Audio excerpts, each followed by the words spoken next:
Hey guys, so we're down here in the shop. It's Wednesday evening. We actually want to apologize. We haven't got the video out from this past weekend just yet. We got home about 3 o'clock Sunday morning. Races ran fairly long, and by the time we got home Sunday morning, we was all tired, and I just left the car sitting in the driveway at the house. I didn't back anything down, didn't unload anything or nothing. So Sunday was raining and cold and wet. Monday we had something going on. I was able to back the trailer down Monday evening, and then yesterday we still had some things going on. So finally getting down here to get everything unloaded. As you can see, Saturday night was as you're gonna see right here in just a second if you'll continue watching. Saturday night was a little bit of an eventful night. We forgot to do an ending video, so we have not wanted to publish the video. We're going to do an ending video here in just a second for it, and stay tuned and watch the action from this past Saturday night. It was a little bit eventful, and definitely wasn't what we were planning on. So, but you have them, and you just got to do what you can. So, I hope you guys enjoy it. Make sure you hit that like, share, subscribe, comment button. Let us know what you think down below.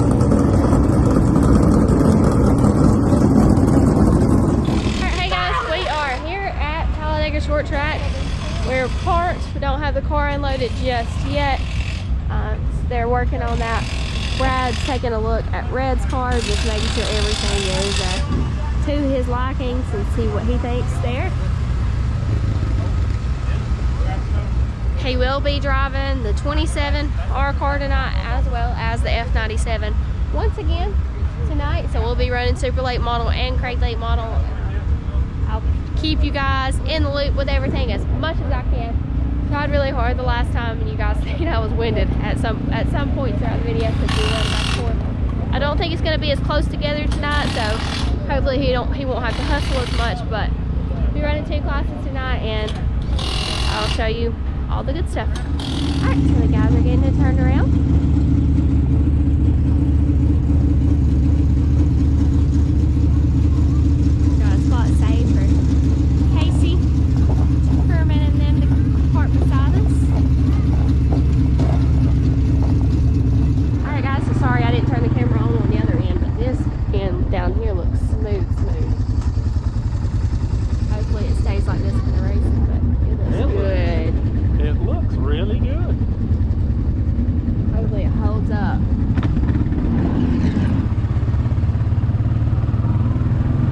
Way better this week than it did NASCAR weekend.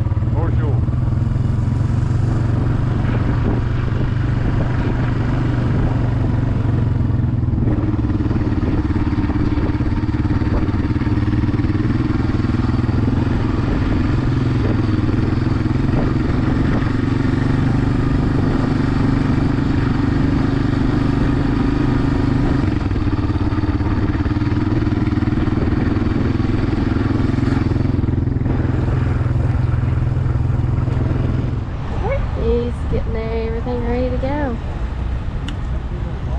Over there have Red's car ready, so he will be driving ours as well as the F97.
Soupy, and race director kept telling them to go, and Brad spun out. So they called it quits. The track was definitely not ready to go full speed like race director had told them to do. So we'll see if it's any better now for hot laps for the 604s.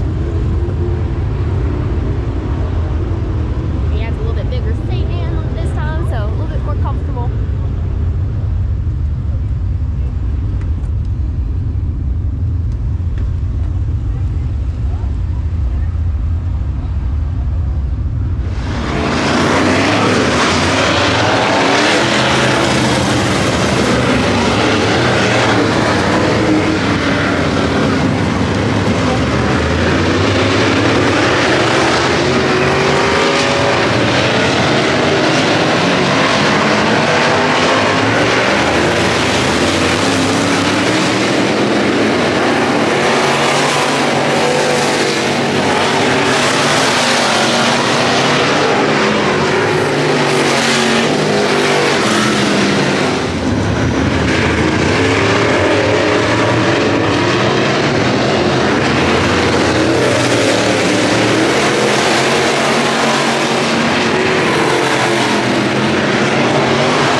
Into the wall, broke everything pretty much. It broke drive shaft, broke shock, broke J-bar, upper, lower. It broke the. It broke everything. It broke everything. The jack stands come out from under it. I would say more than likely we are probably done for the year. That jack stand move on there. It broke. Alright, hold on. All everywhere. We You got it? Yeah, I got this amount. Alright, put it back underneath there. We're gonna have to get a block, get the jack up higher. Put it under the right front where I let it down. And like I said, the drive shaft. I think I'm okay. J-bar is broke. Like I said, I can't really see from right here, but yeah, we're jacked. Alright, so the guys are over here still working on everything here, trying to just get it to where we can load up. We are on the pole by a good bit, but unfortunately we will not be able to start. So, yeah. He's getting in. Red's car now.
looking like with the bottom, with the lower. There, right there, broke right there. So. When you say broke, it's really broke. Yeah, it broke. He did a good job breaking that one. So I'm not sure what exactly is going on over here, what they got. But this is what we're dealing with. Looks like they've got it all apart, but we just don't have it put back together yet. Here's our spare shock, just so we can roll it in the trailer. Definitely not a shock you want to race on. So anyway, Brad just went out in Red's car, and I think he didn't finish last. I think it was second to last, but they're gonna make some adjustments and see if they can get that car just a little bit better. Alright guys, so they're still working on getting ours fixed. I did just go get a lower so they can, or a ball joint, so they can get that put back together just to get it loaded up in the trailer. We're done for the night. Official call. Brad is under Red's car here, and that is Lee and Mike. They're all under there. Looking at it, I think both Mikes are under there. He got in trouble by Lee. He just told him to drive it, quit being timid. So it's okay, just drive it, don't be timid. So hopefully we'll, I don't really know what they're doing. I don't know if they're doing B-mains or if they're doing straight to the feature. They're starting all of them. I don't know what's going on. So let me see if I can look at the lineup and see. Alright, so we don't have any. There's those, but there's no B-mains for us. So I don't really know exactly what's going on. I think there's 26 of them. So we'll see how it all lines up in just a little bit. Alright guys, they're still thrashing away. Trying to get everything ready to be loaded up. Just don't have a drive shaft.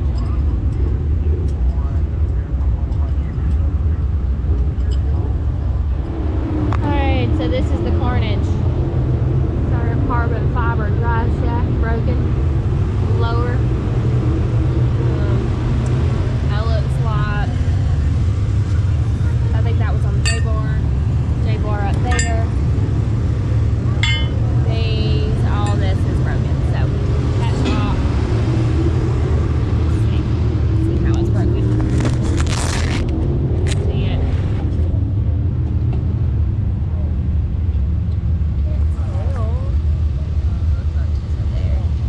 There's that shock. But thankfully, we have some great people at Penske. We'll send that to Hunter next week, and Hunter will get us fixed up. Great guy to deal with. So no worries on the shock. We know it'll be back and better than it was when we sent it to him for sure, and better than it was tonight in qualifying. So the guy we're getting the tires back on it. We're all put together. Mine is a drive shaft. We do not have a spare drive shaft on this, so I don't think we even have a spare drive shaft, honestly. I think what we got is too short or too long. Alright, so I wasn't sure what broke on the shock, but obviously this broke off the shock. So there it is. That's what broke.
turn number 1. Oh my gosh.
so I got it unloaded, got it up on the jack stand, started taking everything off.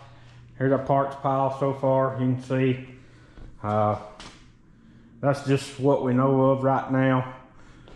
Check this out right here. I can say that that's the first time that I have ever bent a steering wheel. I know that's pretty common, but I've never done it. I don't know if you'll be able to see it or not. It's kind of dark. If you can see it wobbling or not. But anyways, like I said, it's dark. You may not have been able to see it. So talking about Saturday night, hang on a minute, let me get something to put this on so that I'm not shaking you guys around.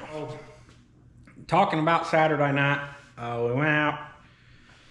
Like I said, we didn't do any good video on Saturday night, so we'll try to do a quick recap right here. We went out and hot lap. The track was super greasy. They should have let us all go out there. I think there was 14, 15 super late models.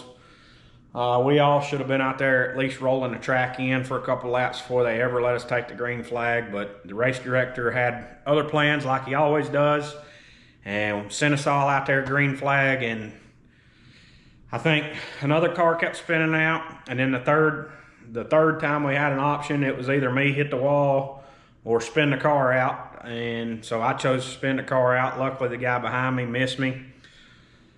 We turned around, hot lapped in Red's car, same thing. The track was still super greasy. We did figure out from where we ran Red's car 2 weeks ago, or 3 weeks ago now, NASCAR weekend, we did figure out that they had a 411 rear end underneath his car, so we put the correct gear in this past Saturday, and the RPMs was where they needed to be for a 604 crate motor.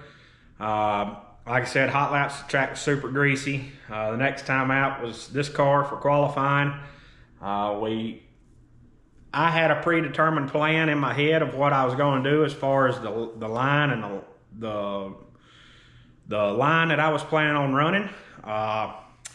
I was planning to send it around the wall and the cushion the whole way around the track until we got to turn 3 and 4, and then just kind of play 3 and 4 by ear. So the first lap, or the warm-up lap, I went around turn 1 and 2. Car stuck, felt great. 3 and 4, the top felt okay, but I kind of thought maybe the middle would be a little bit better. So for my first lap, I sent it around the wall. Felt like I hit the exact same line. Felt like I drove the car in the corner the exact same way. Went through the middle in 3 and 4 and kind of struggled. Just sort of pushed up the track just a little bit and struggled to gain traction back. So, you know, made the first lap and was quick time. We sat on the pole with the first lap, and then the second lap, you guys can see what happened. I'm not sure if you can see what happened, but I felt like I drove the car into the corner for the third time the exact same way, pitched the car the same way, and I don't know if, you know, maybe I hit a grease spot. I talked to a couple other guys that qualified, and they said the track was still greasy with them when they was qualifying. So maybe I hit a grease spot, maybe I overdrove it, maybe something broke, I don't know. It's part of it. You know, you can't hang your head on it. Was going for it and was going to try to get down into the 13s. You know, and it hit the wall. When it hit the wall, I'm not sure how many people have been to Talladega since they put the wall up, but we need to do some work on the wall for the transitions. And I have seen that from a distance this year, but now that I've experienced it, I can see what happened, and maybe I can get with whoever I need to as far as maybe giving some feedback. Maybe nobody knows about it, I don't know. But what happened was when I hit the wall in turn 2, couldn't get off the wall, and then where the two walls meet, they meet like this. They meet like a V. They don't radius into each other. So when I got caught up on the curve, the wall around the curve, I couldn't get off. And then when I hit the back straightaway wall, it was like I just hit a wall head on with the right front. So that's what knocked my arm off the steering wheel into the shifter. Probably what bent the steering wheel as well. The second hit's definitely what broke as much stuff on the car. I don't think, you know, I think if the wall would have been radiused, I think I would have probably hit the wall, scrubbed the wall, and probably, you know, probably hurt a shock or an A-arm, but, you know, I don't think we would have done the damage that we done. So one of the photographers there at the track, he was actually standing there videoing it when I hit, and you can see that the second hit is definitely the hardest impact. So like I said, I know Hammer's Grading, he does a little bit of work for Adam, and they actually done the wall. I'm gonna try to reach out to him and see if there's anything that we can do there to make that safer for people in the future. I feel like that's a very dangerous spot. They did do a little bit of work to turn 1 where the transition is. I'm not sure if they radiused it more, but I know they made it taller to where Ryan Wilson, he nearly went out of the park right there. So they brought it up, made it a little bit taller transition. So maybe there's some things we can do there to soften that blow. Like I said, right now it's pretty dangerous. So, you know, not making excuses, that's what happens. You know, all we can do is just put parts on it and get it turned around, get it loaded up. It bent the header. I don't know if Dallas showed you that in the video or not. It bent our BA header. We'll have to get it. We'll have to reach out to BA and get a new header for the right side for sure. All the shocks will have to go up to Hunter at Penske. Of course, we'll have to have a new drive shaft, front suspension parts, but you know, that's all going to come later in the year. Our plans are to get it stripped down, get everything cleaned up, washed up really good, and check over everything, make sure the frame's not bent, make sure the car's not bent or hurt anywhere. And, you know, once we've established all of that and figure all that out, then we'll go from there. But right now, our season is done this year with this car.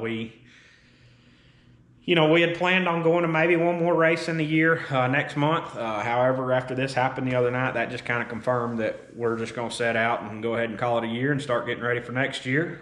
It's just, you know, it's just kind of unfortunate circumstances. But that's like I said the other night, you know, things happen and sometimes you overdrive it. Sometimes things break. Sometimes the track's not the way you like it. You know, it's just part of what we do. And we know that chance every time we pull on the track. And, you know, just kind of got to take the punches the way they're thrown at you and roll with them and come back the next time and swing just a little bit harder. So, you know, once we got this car off the track, it's kind of, really it didn't, I was mad that it happened, but it was really made me even more mad when I looked up and saw that I was on the pole. But I obviously didn't get credited for the pole because we couldn't go across the scales, which I knew. I walked over, and the way the oil come out of the shock and the A-arm, the bottom A-arm was broke. I thought the bottom A-arm broke and went through the oil pan. I seen oil everywhere, so I didn't expect to get the race anyways when I was getting hooked to the record. So that's why I didn't worry about the scales, and you know, even if we would have went to the scales, we still wouldn't have got the race. So moving on from that, we went and drove Red's car for the heat race. The heat race, we drew in the back. I think of the second heat race, there was a lot of crate cars there. We drew in the back. I think we started like 8th or so and finished 8th. It was kind of wild. There was cars everywhere, and you know, and then one of Red's crew guys was like, "Look, quit being timid. Don't be afraid of it. Drive it." You know, and I was like, "Hey man, I just spent probably 10 grand on my car. I got to kind of get back into the rhythm just a little bit and get back comfortable." So, you know, we just kind of rode in the heat race, didn't want to tear nothing up. We come back in for the feature. We made a couple of adjustments on the right rear of his car to help it turn in. You know, we struggled a couple weeks ago turning in, but now that we threw the gear to it and was turning the speed and the RPMs, we was back to being tight, so we needed to free it up a little bit more. Worked on the right rear a little bit, and for the feature, we felt really good. You know, if we would have been able to start up front, I felt like, you know, at least middle pack to up front, I felt like we'd have been a lot better than where we was. It was just the fact that we was starting back there around cars that was going all over the place and just trying to be smart and trying not to tear nothing up again for the second time that night, and you know, just surviving, and we were able to I think we went from 25th to 12th, so we moved up 13 spots, and you know, we didn't tear anything up. We dodged a couple bullets into his car and was thankful for Red and all his crew and guys for letting me drive that car. Didn't get a chance to say this, but Red's 91st birthday was actually Sunday. which by the time we left the track, he had already turned 91. So we got to tell him happy birthday in person. Possibly may be able to do a couple more of those with them in the future, as they were talking about. Like I said, I know for sure our car will not be at the Ice Bowl, but there's possibility that we may be at the Ice Bowl, you know, doing something. I'm not sure. We'll just have to kind of work all that out and see how it goes. But our car will definitely not be there. Trying to think. That's about all we have. Be on the lookout this year. We're going to try to do some, got some plans for maybe some body panels to try to kind of help to go to some charities and all through the holiday and everything. So be on the lookout for that. We're going to do something along those lines for you guys. Patreon's going to have something kind of special for some body panels. If you're not on Patreon, head on over there. The link for that is in the description below. Check out berryapparelco.com for any apparel. We've got a lot of stuff marked down, discounted for the winter, trying to clear all that out, getting ready for new stuff for next year.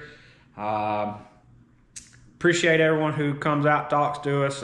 We went out on the front straightaway. We had a ton of candy planned to give out. And we actually, Lee Burdett, he took us out there on the golf cart and we set it up on the back of his golf cart and gave it out. And appreciate everyone who come up and talked to us and everything. Felt like we gave one away Saturday night. I felt like we was probably one of the best cars there, and just gave it away. You know, I feel like that's two super races we gave away this year, and possibly one limited race that we gave away. But you know, that's, like I said again, that's part of it. We'll work hard this winter and put our head down and get it straightened back out and get it going for next year and be sitting there ready to go next year. Our plans are to run super predominantly next year. Now that we do have a super motor, you know, we're still going to have to kind of pick and choose where we go and what kind of racing we do, but we do feel like that's going to be our main goal is running super. The topless motor or the spec motor, we've kind of kicked around the idea of maybe trying to run with the topless series, but you know, on top of all that, the topless series, they go kind of far off, so we would have to kind of, we're trying to kind of talk to some partners there as far as what we could do and what maybe everyone wants to expect and all. So, you know, obviously tires and fuel, racing fuel and diesel fuel is going to be the biggest expense with running any kind of series, but that is something that's possibly, that is something that we're possibly going to look at. So, you know, and they do a good job of spacing their races out to where we wouldn't be changing motors this week. You know, if we had to change it for a topless race, it would be this week. And, you know, typically they don't run for 2 or 3 weeks. So we'd have some off time in between there. So I feel like we could still focus on our super stuff. So anyways, appreciate you guys watching. Sorry this video took so long to get out. We just didn't have an ending video, and we just wanted to get you guys plenty of information. If you hadn't already, hit the like, share, subscribe, comment. Head on down to Patreon, link below. Got all of our Facebook links, TikTok links, all of that. Check it out. We'll catch you guys sometime in the shop here in a few days or a week or so.